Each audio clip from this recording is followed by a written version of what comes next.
ओम श्री सद्गुरुदेव भगवान की जय। गुरु ब्रह्मा गुरु विष्णु गुरुदेव महेश्वरः। गुरु साक्षात् परं ब्रह्म तस्मै श्री गुरुवे नमः। मौसम दीन दीन हित तुम समान रघुबीर। अस विचारी रघुवंश मणि हरहु विषम भवभीर। आध्यात्म ज्ञान नित्यत्वं तत्त्वज्ञानार्थ दर्शनम्। एतज्ज्ञानम् इति प्रोक्तम् अज्ञानं यदतोऽन्यथा। बोलिए श्री सद्गुरुदेव भगवान की जय। सज्जनों, एक भक्त का प्रश्न है कि महाराज जी, छठ पर्व में भगवान भास्कर की पूजा होती है, भगवान सूर्य की पूजा होती है,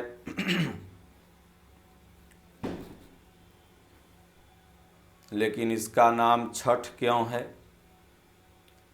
छठ व्रत इसे लोग क्यों कहते हैं, सूर्य व्रत क्यों नहीं कहते?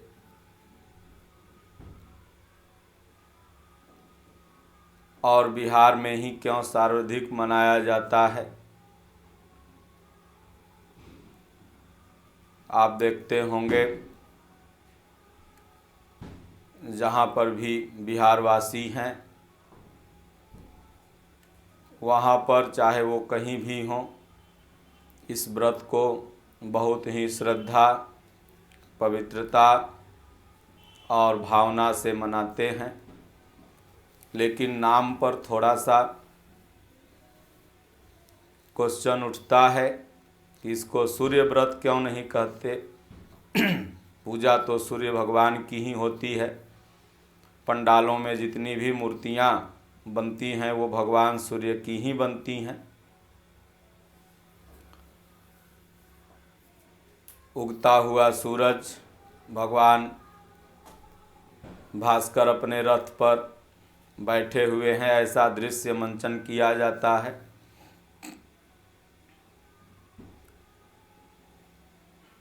लेकिन नाम छठी मैया।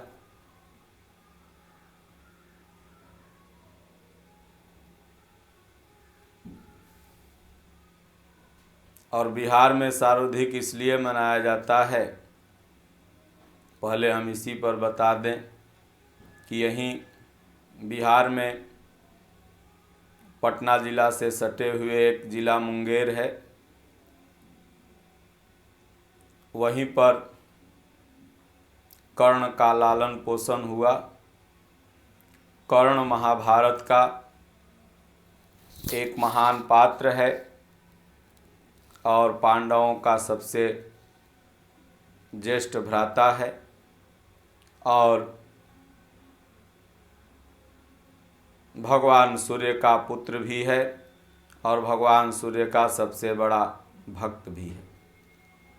तो यह भगवान सूर्य की पूजा का प्रचलन बिहार से ही हुआ, इसलिए बिहार में लोग यह छठ व्रत जो नाम है, लेकिन सूर्योपासना सर्वाधिक करते हैं। छठ व्रत कार्तिक महीने में आता है।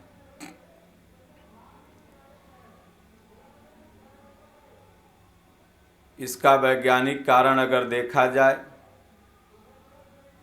तो खुले जल में स्नान करने से शरीर को नाना तरह के फायदे होते हैं। गर्मी में तमाम चर्म रोग इत्यादि मनुष्य को हो जाते हैं। इसलिए आप लोग देखते होंगे कि प्रत्येक वर्ष के इस पूर्ण महीने में जो कार्तिक का महीना है, ये पूर्ण जो महीना 30 दिन का होता है, इसमें लोग कतकी नहाते हैं। मौसम गर्म से शीत में प्रवेश करता है तो हमारी बॉडी उस शीत ऋतु को सहने के लिए तैयार हो जाए, अभ्यास में हो जाए। तो इसलिए पूर्वजों ने धर्म से जोड़ते हुए एक कारण यह भी किया। और तीसरा, छठ व्रत जो है मन्नतों का पर्व है और भगवान सूर्य की ही पूजा सर्वप्रथम सनातन संस्कृति में बताई गई है। पहले ये मूर्ति पूजा वगैरह नहीं थी। परमात्मा का परिचायक भगवान सूर्य को, प्रकाश को, एनर्जी को, पावर को, ज्ञान को माना गया। ज्ञान को ही प्रकाश माना गया है जो अंधकार को दूर करता है। तो इसलिए प्रत्येक व्यक्ति आज भी भारत में देखते हैं बहुत लोग स्नान करते हैं सुबह में, तो 1 लोटा जल भगवान सूर्य को अर्पित करते हैं। तो उससे निकलने वाली सीधी जो किरण होती है सुबह के समय की, वो आपके शरीर पर लगती है। तो कोई भी जो पूजा पाठ है उसका एक आपके स्वास्थ्य से जुड़ा हुआ लाभ है और उसको आध्यात्म से इसलिए जोड़ा गया ताकि आप उसको करें।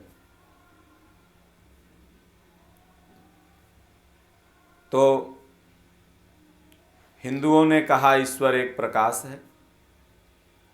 सनातन संस्कृति में ईश्वर को यही बताया गया, प्रकाश है, पावर है, शक्ति है। आप देखते हैं शक्ति की ही पूजा होती है। ये स्पीकर बज रहा है तो इस पर आप कुछ बोल रहे हैं, बोलना बंद हो जाएगा, इसकी शक्ति खत्म हो जाएगी, फिर आप इस पर नहीं बोलेंगे, ये कहीं कोने में कचरा बन के फेंका जाएगा। तो भगवान सूर्य शक्ति के प्रतीक हैं, प्रकाश के प्रतीक हैं। इसलिए सनातन संस्कृति में प्रकाश की ही पूजा, भगवान सूर्य की ही पूजा सर्वप्रथम की गई। कहा गया ईश्वर एक प्रकाश है। और जितने भी भाष्यांतर होने के कारण अन्य धर्म बने, धर्म तो एक है, धर्म एक जगमहु नहीं दूजा, मन कर्म वचन विप्र पद पूजा, विप्रत्व महापुरुष के चरणों की पूजा ही वास्तविक धर्म है। धर्म न दूसर सत्य समाना, आगम निगम पुराण बखाना। सत्य के समान कोई धर्म नहीं है। तो सत्य क्या है? तो सत्य वस्तु है आत्मा, मिथ्या जगत प्रसार। नित्या नित्य विवेकिया लीजय बात विचार।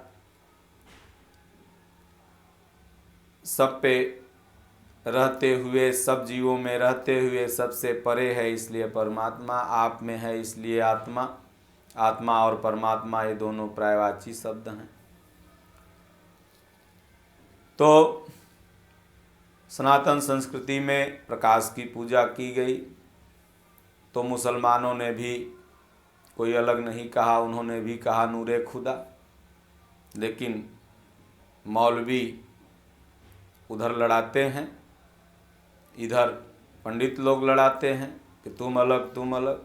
ईसाइयों ने भी कहा गॉड ऑफ लाइट, भगवान एक प्रकाश है। मुसलमानों ने भी कहा नूरे खुदा, भगवान एक प्रकाश है। और हिंदू तो सर्वप्रथम जो दुनिया की सबसे प्राचीनतम आस्था की संस्कृति है, उसने तो कहा ही है कि ईश्वर एक प्रकाश है। तो वास्तव में सब एक ही बात कहते हैं और सब एक ही हैं, लेकिन कुछ लोग जिनकी धर्म से दाल रोटी चल रही है वो लड़ाने के लिए बैठे हुए हैं और वो कभी एक होने भी नहीं देंगे, क्योंकि यह दुनिया दो से मिली है। सदैव कभी देवता और असुर लड़ते थे, आज ये तमाम सांप्रदायिक लोग लड़ रहे हैं। कभी राक्षस और ऋषि मुनि में संघर्ष होता था। तो ये तो जीव का स्वभाव है, प्रकृति का स्वभाव है, दुनिया का स्वभाव है, यह द्वैत है। अगर ऊंच है तो नीच है, दिन है तो रात है, दानव है तो देवता हैं, जहर है तो अमृत है, अगर आशीर्वाद है तो श्राप है, ये तो बना हुआ है। तो इसलिए भगवान भास्कर की पूजा परमात्मा की पूजा है, क्योंकि परमात्मा को चिन्हित करके परमात्मा को अपने हृदय में बसाकर कोई भी साधक उनकी पूजा करता है। अब प्रश्न जैसा है कि छठ व्रत नाम क्यों पड़ा? भगवान सूर्य की पूजा होती है।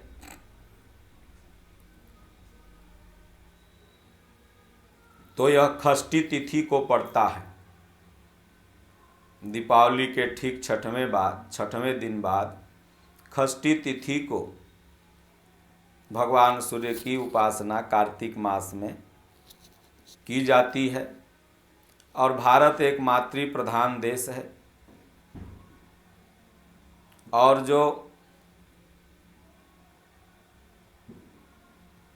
यह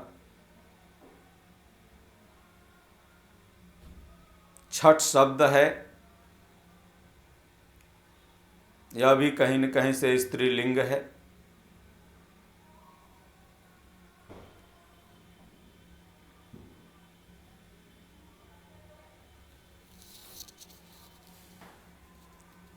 तो छठवीं तिथि को प्रारंभ होने के कारण इसका नाम छठी मैया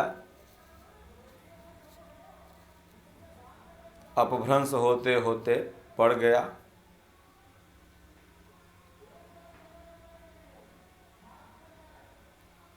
लेकिन पूजा पाठ भगवान सूर्य का होता है।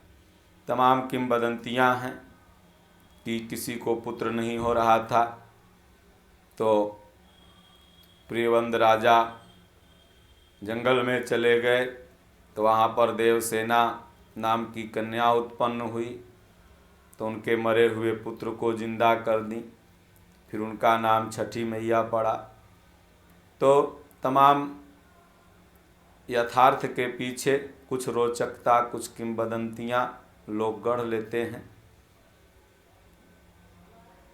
जैसे कहीं अभी मंदिर बन जाए तो वहाँ पर छोटी छोटी पुस्तकें मिलने लगेंगी और उसमें उस मंदिर की तमाम महिमा मिलने लगेगी। ये त्रेता युग में था, द्वापर में था। भला बताइए 200-300 बरस पहले सुरती चूना से बना हुआ मंदिर या मस्जिद या गुरुद्वारा इतना पुराना कैसे हो सकता है?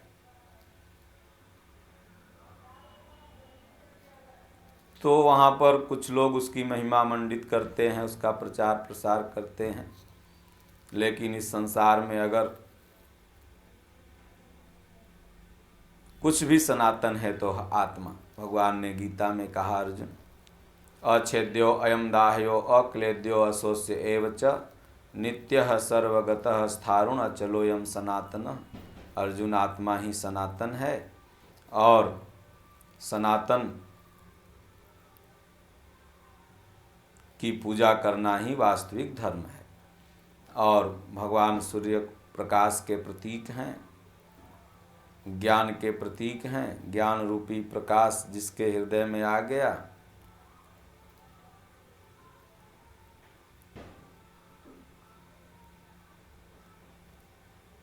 मानस में भी बाबा ने कहा कि यह रवि जिसके हृदय में प्रकाश कर दिए उसका जन्म जन्म का पाप नष्ट हो गया। गीता में भी भगवान ने कहा, अर्जुन मैंने इस परम पुरातन ज्ञान को सर्वप्रथम सूर्य से कहा, सूर्य ने अपने पुत्र मनु से कहा और उनसे धीरे धीरे ये ज्ञान प्रचारित हुआ। फिर वह ज्ञान यहीं पर लुप्त हो गया और फिर मैं वही ज्ञान तुमसे कहने जा रहा हूँ और उसी ज्ञान को तुम सुन करके अपनी जो ये खडविकार हैं इसको नष्ट कर लोगे। तो जब खडविकार नष्ट हो जाएंगे तो भगवान सूर्य का ज्ञान रूपी प्रकाश तुम्हारे हृदय में होगा। यही है सूर्य उपासना। तो भारत में जितनी भी पूजा पद्धतियां हैं उसमें कहीं न कहीं से एक परमात्मा की तरफ ही जीव को, साधक को बढ़ने की छुपी प्रेरणा होती है। सब समझ भी नहीं पाते कि अशुभ चरित जान पै सोई, कृपा राम की जा पर होई।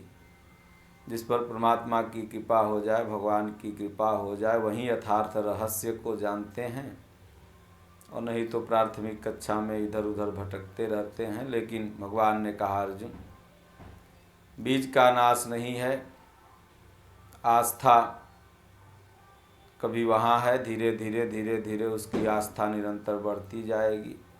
एक दिन कोई संत महापुरुष मिल जाएंगे, उसका कल्याण हो जाएगा। इसलिए भगवान भास्कर की जो पूजा होती है तो छठी मैया या छठवीं तिथि को पड़ता है। भारत मातृ प्रधान देश है और छोटे से बच्चा को भी दर्द होता है तो आय माई की आवाज़ करता है।